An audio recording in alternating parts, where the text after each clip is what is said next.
প্রিয় শিক্ষার্থীবৃন্দ, আশা করি তোমরা ভালো আছো। অনলাইন ক্লাসে তোমাদের আমন্ত্রণ জানাচ্ছি। আজ আলোচনা করব ব্যবসা উদ্যোগ বিষয়ের নবম ও দশম শ্রেণীর চতুর্থ অধ্যায় মালিকানার ভিত্তিতে ব্যবসায় এর দ্বিতীয় ক্লাস। আজ প্রথম ক্লাসে আলোচনা করা হয়েছিল মালিকানার ভিত্তিতে ব্যবসা সংগঠনের ভূমিকা নিয়ে। তাছাড়া এক মালিকানা কারবার ও অংশীদারি কারবার নিয়ে আলোচনা করা হয়েছিল বিস্তারিত। আজ দ্বিতীয় ক্লাসে আলোচনা হবে যৌথ মূলধনী ব্যবসা বা কোম্পানি সংগঠন, তারপর হচ্ছে সমবায় সমিতি এবং রাষ্ট্রীয় ব্যবসা নিয়ে আজ আলোচনা করব। তাহলে শুরু করা যাক। যৌথ মূলধনী ব্যবসা কাকে বলে? যৌথ মূলধনী ব্যবসা হচ্ছে বা কোম্পানি সংগঠন হচ্ছে আইন দ্বারা সৃষ্ট পৃথক অস্তিত্ব সম্পন্ন কৃত্রিম ব্যক্তিসত্তার অধিকারী এবং সীমিত দায়ের এমন এক ধরনের প্রতিষ্ঠান যেখানে কতিপয় ব্যক্তি মুনাফা অর্জনের উদ্দেশ্যে যৌথভাবে মূলধন বিনিয়োগ করে। বর্তমানে বাংলাদেশের সকল কোম্পানি ব্যবসা 1994 সালের কোম্পানি আইন দ্বারা প্রচলিত। এবার কোম্পানি সংগঠন বা যৌথ মূলধনী ব্যবসায়ের ধারণা সম্পর্কে আলোচনা করব। এক মালিকানা ব্যবসায়ে বেশ কিছু সীমাবদ্ধতা, বিশেষ করে যেমন মূলধনের স্বল্পতা, একক পরিচালনা ও ক্ষুদ্র আয়তনের হওয়ায় এক মালিকানা ব্যবসায়ের পরিবর্তে অংশীদারি ব্যবসায়ের আবির্ভাব হয়। কিন্তু অংশীদারি ব্যবসায়েও মূলধনের সীমাবদ্ধতা, আইনগত সীমাবদ্ধতা, স্থায়িত্বহীনতা ও অসীম দায়ের ভার থেকে মুক্ত হতে পারেনি। তাই যৌথ মূলধনী বা কোম্পানি সংগঠনের প্রচলন শুরু হয়। একসময় মানুষের চাহিদা, প্রয়োজনীয়তা ও ব্যবসায়ের আওতা আরও বৃদ্ধি পেতে থাকে। ফলশ্রুতিতে আইনের ভিত্তিতে সৃষ্ট হয় অধিক মূলধন ও বৃহদায়তনের যৌথ মূলধনী ব্যবসা, যা কোম্পানি সংগঠন নামে পরিচিত। কোম্পানি সংগঠনের মাধ্যমে বৃহদায়তনের শিল্প প্রতিষ্ঠানগুলো গড়ে ওঠে এবং এখানে নতুন প্রযুক্তির ব্যবহার সম্ভব। এবং এই যৌথ মূলধনী কোম্পানির মাধ্যমে যে সমস্ত শিল্প কারখানাগুলি প্রতিষ্ঠিত হয়, তার মাধ্যমে আমাদের দেশের বেকার সমস্যার সমাধান সম্ভব। তাই বাংলাদেশে কোম্পানি সংগঠনের উজ্জ্বল ভবিষ্যৎ রয়েছে। তাছাড়া শিল্প প্রতিষ্ঠানে যে সমস্ত কাঁচামাল, সেগুলো বাংলাদেশে প্রচুর রয়েছে। সেই কারণে যৌথ মূলধনী ব্যবসা বা কোম্পানি সংগঠন আমাদের দেশে ভবিষ্যতে আরও অর্থনৈতিকভাবে সমৃদ্ধি লাভ করবে। প্রিয় শিক্ষার্থীবৃন্দ, এবার আলোচনা করব যৌথ মূলধনী ব্যবসায়ের বৈশিষ্ট্য নিয়ে। প্রথমে হচ্ছে যৌথ মূলধনী ব্যবসা একটি আইন সৃষ্ট ব্যবসা সংগঠন।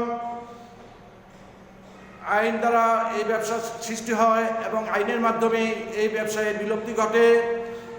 এই ব্যবসায়ের যৌথ মূলধনী ব্যবসাকে দুটি ভাগে ভাগ করা যায়। একটি হচ্ছে প্রাইভেট লিমিটেড কোম্পানি, আরেকটি হচ্ছে public limited company. Private limited কোম্পানির সদস্য সংখ্যা সর্বনিম্ন 2 জন এবং সর্বোচ্চ 50 জন, এবং পাবলিক লিমিটেড কোম্পানির সদস্য সংখ্যা সর্বনিম্ন 7 জন এবং সর্বোচ্চ শেয়ার দ্বারা সীমাবদ্ধ। যৌথ মূলধনী ব্যবসায়ের দ্বিতীয়ত বৈশিষ্ট্য হচ্ছে এটি একটি স্বেচ্ছামূলক প্রতিষ্ঠান। যে কেউ 18 বছরের উপরের বয়স যাদের, এমন ব্যক্তিরা এই ব্যবসায়ে শেয়ার কিনে এই কোম্পানির সদস্য হতে পারে, আবার শেয়ার বিক্রি করে সেই কোম্পানির সদস্যপদ থেকে সরেও দাঁড়াতে পারে। তাই এটাকে একটি স্বেচ্ছামূলক প্রতিষ্ঠান বলা হয়েছে। পাবলিক লিমিটেড কোম্পানির শেয়ার অবাধে হস্তান্তরযোগ্য, এটা আমরা জানি। এই কারণে পাবলিক লিমিটেড কোম্পানির শেয়ার হস্তান্তরের সদস্যপদ থেকে দূরে সরে যেতে পারে। তার 3 নম্বর বৈশিষ্ট্য হচ্ছে যৌথ মূলধনী কোম্পানি হচ্ছে একটি কৃত্রিম ব্যক্তি সত্তার অধিকারী। ব্যক্তি না হয়েও ব্যক্তির মতো আইনগত মর্যাদা ও অধিকার অর্জন করে কোম্পানি স্বাধীন ব্যক্তির মতো নিজ নামে অন্যের সাথে চুক্তি ও লেনদেন করতে পারে, প্রয়োজনে মামলাও করতে পারে, আবার অন্য পক্ষও কোম্পানির বিরুদ্ধে মামলা করতে পারে। তারপর হচ্ছে যৌথ মূলধনী কোম্পানির আরেকটি বৈশিষ্ট্য হচ্ছে আইনের মাধ্যমে সৃষ্টি এবং এর বিলুপ্তিও আইনের মাধ্যমে হয়ে থাকে। 5 নম্বর বৈশিষ্ট্য হচ্ছে কোম্পানি ব্যবসা হচ্ছে কৃত্রিম ব্যক্তি সত্তা হওয়ায় কোম্পানির একটি নিজস্ব সিল থাকবে। সে এই সিল ব্যবহার করবে কোম্পানির সকল কাজে ও কাগজপত্রে সিলের ব্যবহার বাধ্যতামূলক। 6 নম্বর বৈশিষ্ট্য হচ্ছে কোম্পানি আইনগতভাবে মূলধনকে কতগুলো সমান অংশে ক্ষুদ্র ক্ষুদ্র অংশে বিভক্ত করে এবং এইগুলোকে এক একটি শেয়ার বলে, এই শেয়ার জনগণের নিকট বিক্রয় করে জনগণের নিকট বিক্রি করতে পারে যদি সেটা পাবলিক লিমিটেড কোম্পানি হয়ে থাকে, এবং 18 বছরের ঊর্ধ্বে যে কেউ এই শেয়ার ক্রয় করে কোম্পানির সদস্যপদ লাভ করতে পারে। 7 নম্বর বৈশিষ্ট্য হচ্ছে কোম্পানি ব্যবসার ক্ষেত্রে কোম্পানির মালিকানা থেকে ব্যবস্থাপনা সম্পূর্ণ ভিন্ন। ব্যবস্থাপনায় যারা জড়িত তারা বেতনভুক্ত কর্মচারীর মতো, আর যারা মালিক তারা শুধু মালিক বা পরিচালক, তারা শুধু কোম্পানির নীতি নির্ধারণ নিয়ে তারা কাজ করে। 8 নম্বর বৈশিষ্ট্য হচ্ছে সদস্যগণের দায় সীমিত। কোম্পানি যারা শেয়ার কিনে তাদের যতটুকু শেয়ার কিনে তার দায় দায়িত্ব এই শেয়ার অনুযায়ী সীমাবদ্ধ থাকে। সুতরাং এক মালিকানা এবং অংশীদার ব্যবসায়ে যেমন দায় অসীম, এখানে দায় সীমিত। 9 নম্বর বৈশিষ্ট্য হচ্ছে কোম্পানি ব্যবসায়ের পরিচালনা ও ব্যবস্থাপনা গণতান্ত্রিক রীতিনীতি অনুযায়ী হয়ে থাকে। একটি শেয়ার কিনলে সে একটি ভোটের অধিকারী হয়ে থাকে এবং সে এই ভোট গণতান্ত্রিক উপায়ে প্রয়োগ করতে পারে। প্রিয় শিক্ষার্থীবৃন্দ, এবার আলোচনা করব যৌথ মূলধনী ব্যবসায়ের প্রকারভেদ নিয়ে। আমরা জানি যৌথ মূলধনী বা কোম্পানির সংগঠনকে 2 ভাগে ভাগ করা যায়। একটি হচ্ছে প্রাইভেট লিমিটেড কোম্পানি, অপরটি হচ্ছে পাবলিক লিমিটেড কোম্পানি। এবার এর পার্থক্য নিয়ে আলোচনা করব। প্রাইভেট লিমিটেড কোম্পানি হচ্ছে এর সদস্য সংখ্যা হবে সর্বনিম্ন 2 জন এবং সর্বোচ্চ 50 জন, এবং যার শেয়ার অবাধে হস্তান্তরযোগ্য নয় তাকে প্রাইভেট লিমিটেড কোম্পানি বলে। এই প্রাইভেট লিমিটেড কোম্পানির শেয়ার জনগণের নিকট বিক্রি করার কোনো সুযোগ নেই। কোম্পানির সদস্যরাই এর শেয়ার ক্রয় করবে। বাংলাদেশে প্রচলিত 1994 সালের আইন অনুযায়ী প্রাইভেট লিমিটেড কোম্পানি পরিচালিত হয়ে থাকে এবং প্রাইভেট লিমিটেড কোম্পানির পরিচালকের সংখ্যা সর্বনিম্ন 2 জন হয়ে থাকে। এবার পাবলিক লিমিটেড কোম্পানির সম্পর্কে বলছি। পাবলিক লিমিটেড কোম্পানি হচ্ছে যে কোম্পানির সদস্য সংখ্যা সর্বনিম্ন 7 জন এবং সর্বোচ্চ সদস্য সংখ্যা কোম্পানি স্মারকলিপিতে উল্লেখিত শেয়ার সংখ্যা দ্বারা সীমাবদ্ধ। পাবলিক লিমিটেড কোম্পানি শেয়ার ও ঋণপত্র জনগণের নিকট বিক্রি করতে পারে। যে কেউ এই পাবলিক লিমিটেড কোম্পানির শেয়ার ক্রয় করতে পারে এবং অবাধে এই শেয়ার হস্তান্তরযোগ্য। আইন অনুযায়ী এই পাবলিক লিমিটেড কোম্পানির পরিচালকের সদস্য ন্যূনতম সংখ্যা হবে 3 জন। প্রিয় শিক্ষার্থীবৃন্দ, এবার আলোচনা করব যৌথ মূলধনী কারবারের গুরুত্ব নিয়ে। বর্তমান জগতে ব্যবসা জগতে এক মালিকানা ব্যবসায়ের মতো যৌথ মূলধনী ব্যবসায়েরও যৌথ মূলধনী ব্যবসা বা কোম্পানি ব্যবসায়ের দেশে বিদেশে খুব জনপ্রিয়। এছাড়া বৃহত্তম ব্যবসা প্রতিষ্ঠার মাধ্যমে বিপুল সংখ্যক মানুষের কর্মসংস্থানের সুযোগ রয়েছে এবং এই বৃহদায়তন বা যৌথ মূলধনী কোম্পানির মাধ্যমে জনগণের নিকট শেয়ার ও ঋণপত্র বিক্রয় করে এর মূলধন সংগ্রহ করতে পারে এবং বৃহদায়তনের শিল্প প্রতিষ্ঠানগুলো পাবলিক লিমিটেড কোম্পানির মাধ্যমে প্রতিষ্ঠিত হতে পারে। এই যৌথ মূলধনী কোম্পানির যে সমস্ত শিল্প প্রতিষ্ঠান রয়েছে সেখানে প্রচুর লোকের কর্মসংস্থান ছাড়াও এই সমস্ত কোম্পানির মাধ্যমে জীবনযাত্রার মান উন্নত হয় এবং দেশের জনগণের মাথাপিছু আয়ও বৃদ্ধি পায়। উন্নত প্রযুক্তি ও সমৃদ্ধ কারখানা গড়ে তুলতে কোম্পানির সংগঠন বেশ উপযুক্ত। এই পাবলিক লিমিটেড কোম্পানির শেয়ার বিক্রির মাধ্যমে এর প্রচুর মূলধন সংগ্রহ করতে পারে ও ডিবেঞ্চার বিক্রির মাধ্যমেও মূলধন সংগ্রহ করতে পারে। তাই এই পাবলিক লিমিটেড কোম্পানি বা যৌথ মূলধনী কোম্পানি বা কোম্পানির সংগঠনের মাধ্যমে দেশের অর্থনৈতিক উন্নতি ঘটে, দেশের বৈদেশিক মুদ্রার অর্জন করা সম্ভব এবং দেশের অর্থনৈতিক চাকা মজবুত হতে পারে।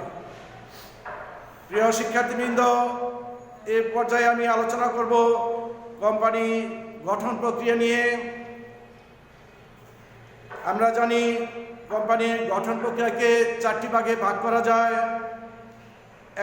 এক নম্বর হচ্ছে উদ্যোগ গ্রহণ পর্যায়, 2 নম্বর হচ্ছে দলিল প্রণয়ন পর্যায়, 3 নম্বর হচ্ছে নিবন্ধন সংগ্রহ পর্যায়, 4 নম্বর হচ্ছে কার্যারম্ভ পর্যায়। তাহলে এগুলো সম্পর্কে সংক্ষিপ্ত বর্ণনা দিচ্ছি। প্রথমে হচ্ছে উদ্যোগ গ্রহণ পর্যায়। এ পর্যায়ে কোম্পানি গঠনে আগ্রহী ব্যক্তিগণ নিজেরা একত্রিত হয়ে কোম্পানির সম্ভাব্য নাম, কোম্পানির ধরন, মূলধনের পরিমাণ, মূলধন সংগ্রহের উপায়, কোম্পানির ঠিকানা ইত্যাদি বিষয় সিদ্ধান্ত গ্রহণ করেন এবং নিবন্ধনের জন্য নিবন্ধকের অফিস থেকে সে নামে ছাড়পত্র সংগ্রহ করার চেষ্টা করেন। 2 নম্বর কোম্পানির গঠন প্রক্রিয়ার মধ্যে আছে দলিল প্রণয়ন পর্যায়। এই পর্যায়ে কোম্পানির পরিচালকগণ কোম্পানির 2টি গুরুত্বপূর্ণ দলিল তারা প্রণয়ন করেন। একটি হচ্ছে কোম্পানির স্মারকলিপি, অন্যটি হচ্ছে কোম্পানির পরিমেল নিয়মাবলী। কোম্পানির স্মারকলিপিতে কোম্পানির স্মারকলিপি হচ্ছে কোম্পানির মূল দলিল। এটাকে কোম্পানির সনদ বা সংবিধানও বলা হয়ে থাকে। কোম্পানির গুরুত্বপূর্ণ বিষয়গুলো যেমন কোম্পানির নাম, নিবন্ধিত কার্যালয়ের ঠিকানা, উদ্দেশ্য, মূলধনের পরিমাণ, শেয়ার মালিকদের দায় দায়িত্ব, ন্যূনতম চাঁদা ইত্যাদি বিষয় স্মারকলিপিতে লিপিবদ্ধ থাকে। এবং অন্যদিকে পরিমেল নিয়মাবলীতে কোম্পানির অভ্যন্তরীণ পরিচালনা সংক্রান্ত প্রয়োজনীয় বিষয়সমূহ লিপিবদ্ধ করা হয়। 3 নম্বর হচ্ছে নিবন্ধনপত্র সংগ্রহ পর্যায়। কোম্পানি নিবন্ধনের জন্য নির্দিষ্ট ফি দিয়ে আবেদনপত্র সংগ্রহ করতে হয় এবং আবেদনপত্র সংগ্রহ করার পর যথাযথভাবে পূরণ করে নির্দিষ্ট ফি এবং অন্যান্য প্রয়োজনীয় কাগজপত্র দিয়ে নিবন্ধকের নিকট জমা দিতে হয়। নিবন্ধক তারা এই কাগজপত্র পরীক্ষা নিরীক্ষা করে যদি তারা সঠিক মনে করে তাহলে তারা এই কোম্পানি নিবন্ধন দিয়ে থাকে। আমরা জানি নিবন্ধনপত্র পাওয়ার পরপরই প্রাইভেট লিমিটেড কোম্পানি কার্য আরম্ভ করতে পারে, কিন্তু পাবলিক লিমিটেড কোম্পানি পারে না। তাকে কার্য আরম্ভের জন্য অনুমতিপত্র সংগ্রহ করতে হয়। 4 নম্বর গঠন প্রক্রিয়ার মধ্যে আছে কার্য আরম্ভ পর্যায়। আমি একটু আগে যেটা বললাম, কার্য আরম্ভের জন্য পাবলিক লিমিটেড কোম্পানিকে কার্য আরম্ভের অনুমতিপত্র সংগ্রহ করতে হয় এবং সেই অনুমতিপত্র পাওয়ার পরে পাবলিক লিমিটেড কোম্পানি কার্য আরম্ভ করতে পারে। আর প্রাইভেট লিমিটেড কোম্পানি নিবন্ধিত হওয়ার পরেই তারা কার্য আরম্ভ করতে পারে। তাদের আলাদাভাবে কার্য আরম্ভের অনুমতি সংগ্রহ করতে হয় না। এবার প্রিয় শিক্ষার্থীবৃন্দ, আমি আলোচনা করব সমবায় সমিতির সংজ্ঞা ও ধারণা নিয়ে। সমবায় সমবায়ের শাব্দিক অর্থ হচ্ছে সম্মিলিত উদ্যোগ বা প্রচেষ্টায় কাজ করা। সম্মিলিত প্রচেষ্টায় এগিয়ে যাওয়ার অনুপ্রেরণা বা চিন্তা থেকেই সমবায়ের উৎপত্তি। পুঁজিবাদী সমাজ সমবায়ের ধারণা সম্পর্কে এবার বলছি।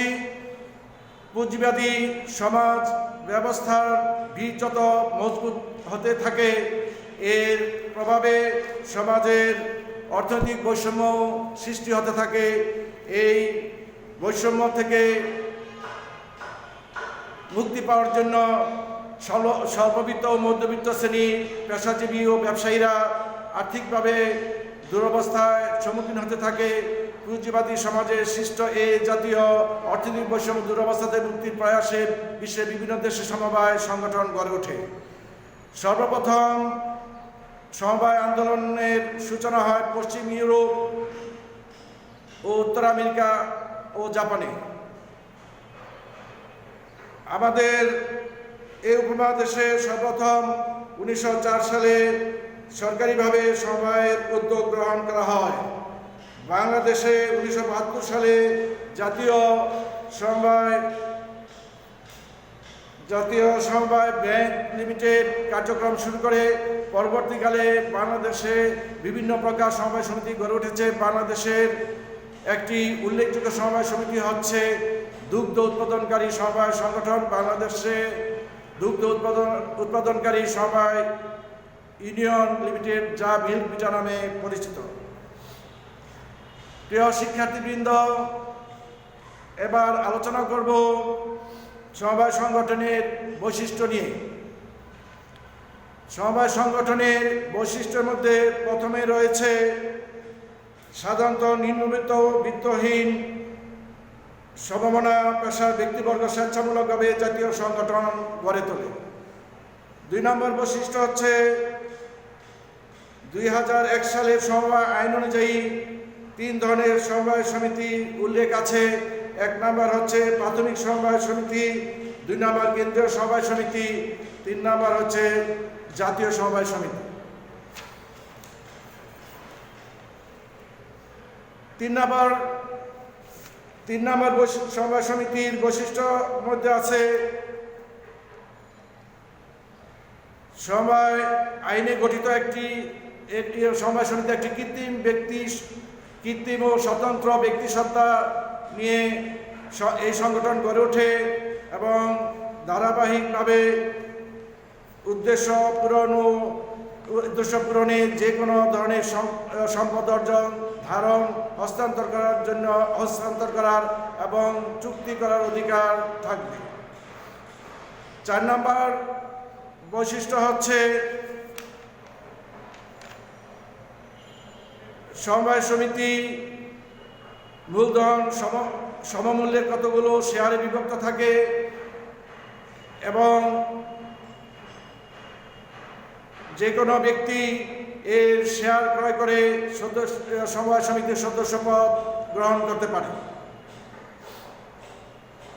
তবে কোনো সদস্য সমিতির মোট শেয়ার মূলধনের 1/5 অধিক শেয়ার ক্রয় করতে পারে না। 5 নম্বর বৈশিষ্ট্য হচ্ছে ব্যবস্থাপনা ও পরিচালনার সকল স্তরে সমবায় সমিতি সম্পূর্ণ গণতান্ত্রিক রীতিনীতি অনুসরণ করে ব্যবসা পরিচালনা করে। 6 নম্বর বৈশিষ্ট্যের মধ্যে রয়েছে সমবায় আইন 2001 অনুযায়ী নিবন্ধন ব্যতীত সমবায় শব্দ ব্যবহার করা নিষিদ্ধ। প্রিয় শিক্ষার্থীবৃন্দ, এ পর্যায়ে আমি আলোচনা করব সমবায় সমিতির প্রকারভেদ নিয়ে।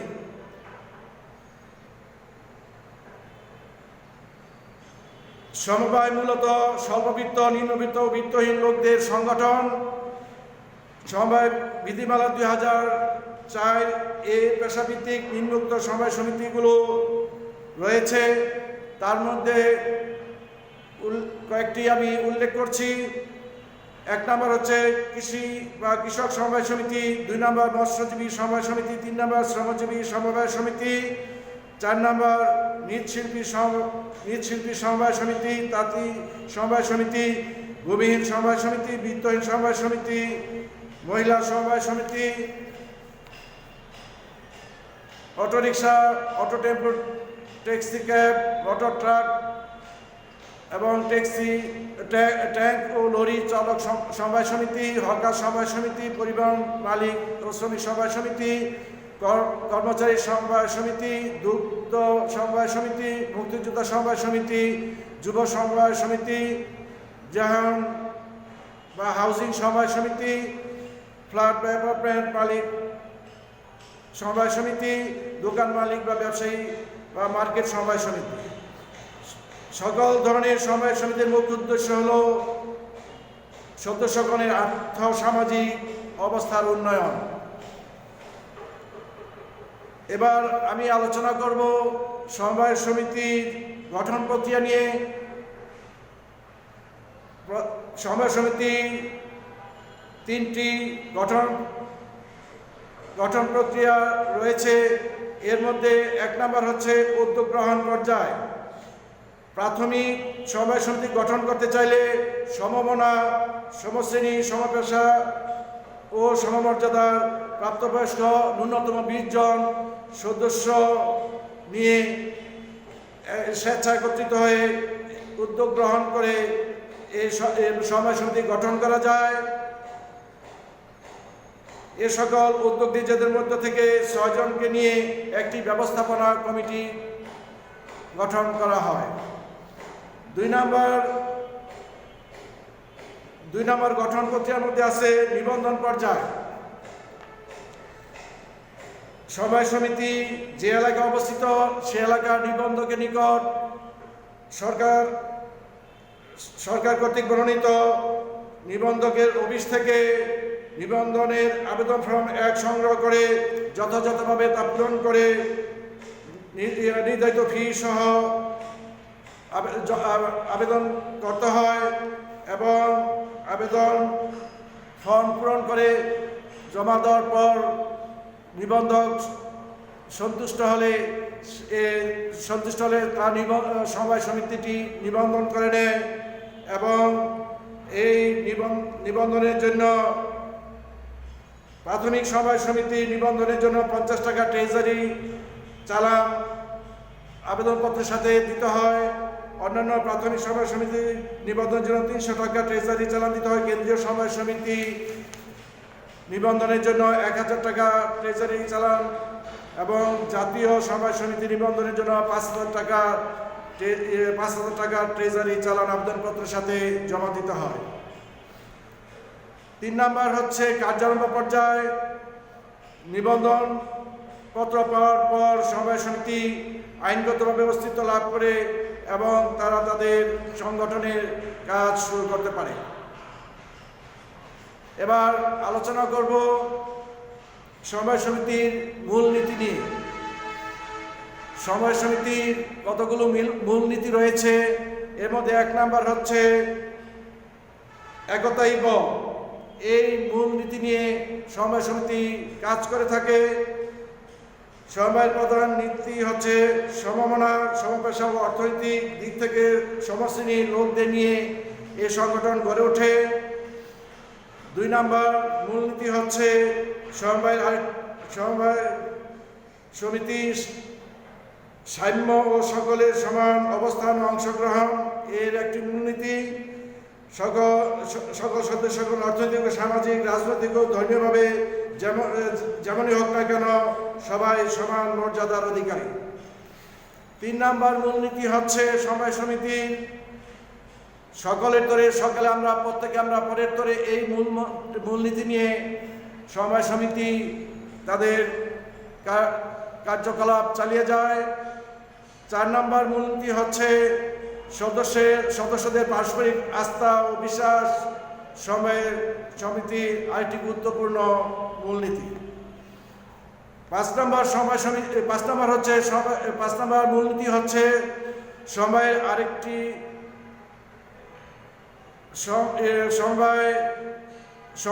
আরেকটি মৌলিক আদর্শ হলো এর গণতান্ত্রিক মূল্যবোধ ও চেতনা।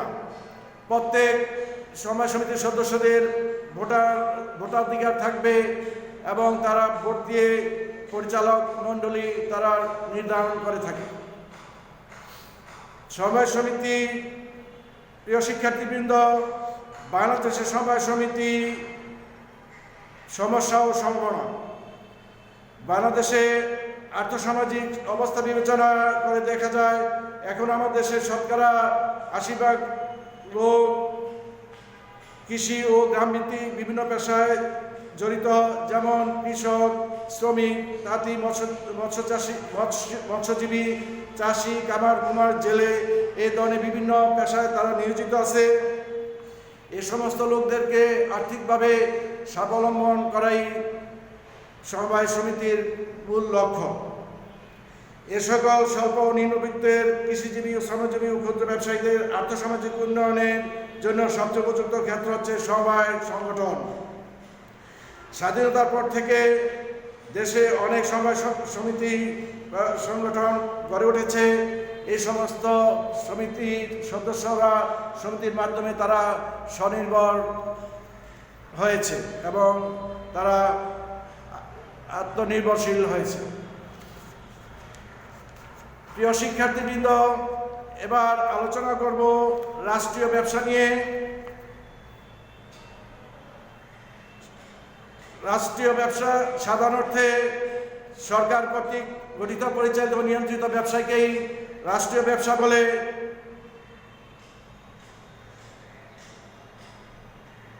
ব্যক্তি মালিকানাধীন যে কোনো ব্যবসাকে রাষ্ট্রীয় প্রয়োজনে জাতীয়করণের মাধ্যমে রাষ্ট্রীয় ব্যবসায় রূপান্তর করতে পারে। সরকার যদি মনে করে জনগণের স্বার্থে কোনো ব্যক্তি মালিকানাধীন কোম্পানিকে রাষ্ট্রীয়করণ করা প্রয়োজন, সেই ক্ষেত্রে সরকার যে কোনো কোম্পানিকে জাতীয়করণ করে সরকারি নিজস্ব বিধি বা রীতিনীতি অনুযায়ী তা পরিচালনা করতে পারে। রাষ্ট্রীয় ব্যবসায়ের কিছু বৈশিষ্ট্য রয়েছে। এর মধ্যে 1 নাম্বার হচ্ছে রাষ্ট্রীয় ব্যবসা পরিচালনার জন্য রাষ্ট্রপ্রধানের অধ্যাদেশ বা জাতীয় সংসদে বিল উত্থাপন করতে হয়। জাতীয় সংসদে বিল উত্থাপনের পর জাতীয় সংসদের বিল উত্থাপনের অনুমতি নিয়ে বিল উত্থাপনের পর সংসদের অনুমতি নিয়ে সর্বসম্মতিভাবে এই বিল পাশ হলে এই ধরনের ব্যবসা চালু করতে পারে। 2 নম্বর বৈশিষ্ট্য হচ্ছে রাষ্ট্রীয় ব্যবসায়ের মালিকানা সম্পূর্ণভাবে রাষ্ট্রের উপর ন্যস্ত থাকে ও সকল মূলধনী সরকার সরবরাহ করে থাকে। 3 নম্বর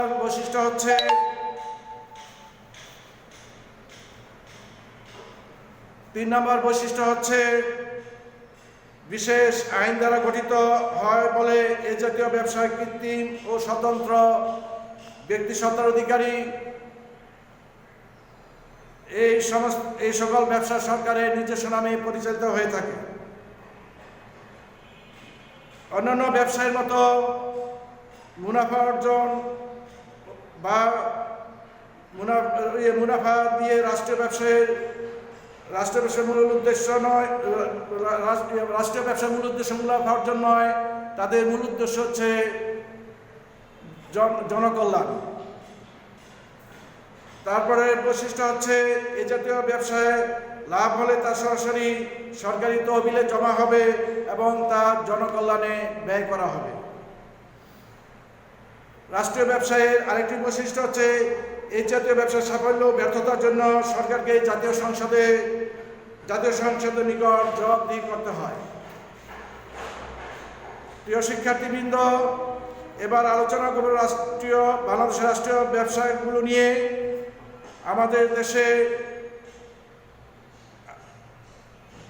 বেশ কিছু রাষ্ট্রীয় ব্যবসা রয়েছে, তাদের নাম, ধরন ও সেগুলোর নিয়ন্ত্রণাধীন মন্ত্রণালয়ের নামের একটি তালিকা আমাদের বইতে রয়েছে।